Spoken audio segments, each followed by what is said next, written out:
here to talk about fearlessness. And in your pamphlet this evening, I'm being billed as someone who is a fierce risk taker.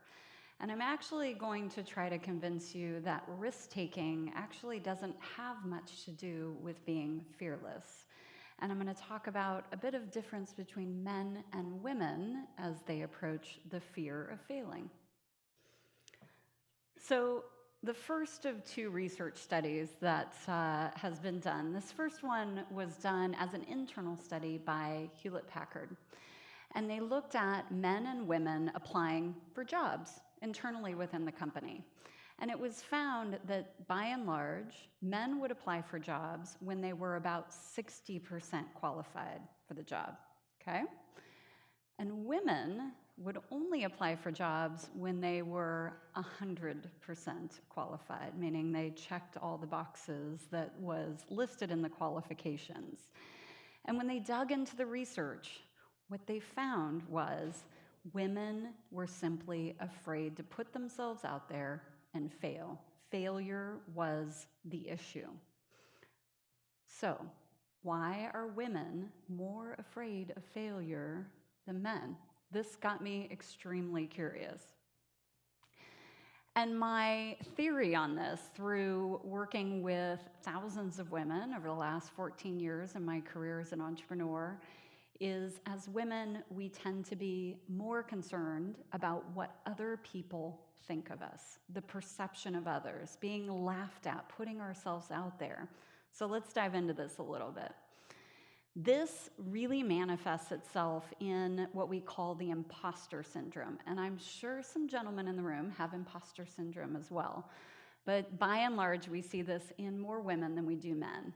So how is it somebody as accomplished as Tina Fey can feel like an imposter, feel like she's putting herself out there for people to laugh at her consistently? How does that happen? I want to ask, with your fancy pen lights, how many of you have felt like an imposter at a certain point? All right, we got a light show, laser light show going here. I like it. So my first secret of fearlessness stems from the Serenity Prayer. Don't worry about the things that you don't control, right? And do we control the perceptions of other people, what other people think of us?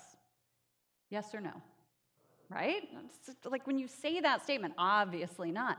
Why are we so consumed with this? The perception of others, what people think about us. So that's my first secret. So this takes us into what we call the locus of control. How many of you studied this in your Psychology 101 class here at USD, right? So a lot of research has been done on this, actually, and by and large, it's found that women tend to have more of an external locus of control, and men, by and large, tend to have a more internal locus of control. So we look at, as women, what's happening outside of us and how that affects us, and take us back to that HP study. Men step into it and say, I'm going to figure it out. I've got it inside of me. I'm not going to worry about what's going on outside of me, right? So I ask you the question again, why do so many women feel like they're being pulled by strings? Everything externally, so to speak, is driving us. And my one word is Disney. I blame it on Walt Disney. Just kidding.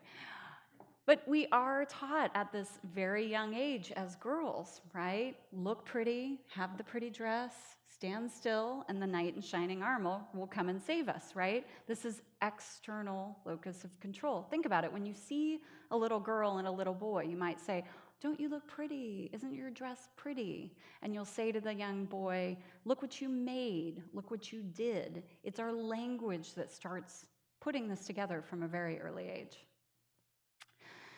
So, how did I come to be fearless? I blame it on my parents, and thank goodness for them. Both my parents are entrepreneurs, and they are rebels. My dad, on a routine basis, acts like he's 12 years old, still to this day. He does very silly things. We do silly things together. We ride lots of roller coasters. They both went against the grain, if you will, never really cared about what other people thought. And as a kid, I was embarrassed by that. But now as an adult, I realize what a blessing that was. So things like my mom raising baby tigers in our backyard was how I grew up, a bit against the grain. I got my second blessing and education and fearlessness through what I call my resilient period. So 1 year after graduating from USD here, I came back to San Diego for the weekend, and my Jetta got hit by a fire truck at the end of the 8 freeway, and I broke 27 bones in my arms, legs, and face. I shouldn't be here right now. So I tell that story not only to say what doesn't kill you makes you stronger, obviously, but that experience gave me such an amazing amount of perspective. It gave me an opportunity at age 22 to look at my life and say, what am I here to do? And what am I here to bring to the world? And know that I need to play a bigger part. And that has played into my perspective, so to speak, of resiliency and fearlessness. So to quote Brené Brown, one of our favorite authors, my goal is for us to think about this for ourselves. For me, it's been an opportunity to dare greatly, if you will. And that has manifested itself in a couple ways recently. Again, not really caring about what other people think of me. I like to incite pop-up nightclubs at Chase ATMs downtown San Diego. And most recently, in launching my business 5.5 years ago, Hera Hub, all in, pretty much my entire life savings to build something that I think needed to be built. And that's a shared work and meeting space for female entrepreneurs to help them launch and grow their business. And with that, my dare greatly is to support over 20,000 women in the launch and growth of their business by 2020. So putting yourself out there, going big or going home, as we say at Hera Hub. So to recap, being fearless is not about risk-taking. It's about not worrying what you don't control. Again, back to the serenity prayer. It's about knowing you control your destiny.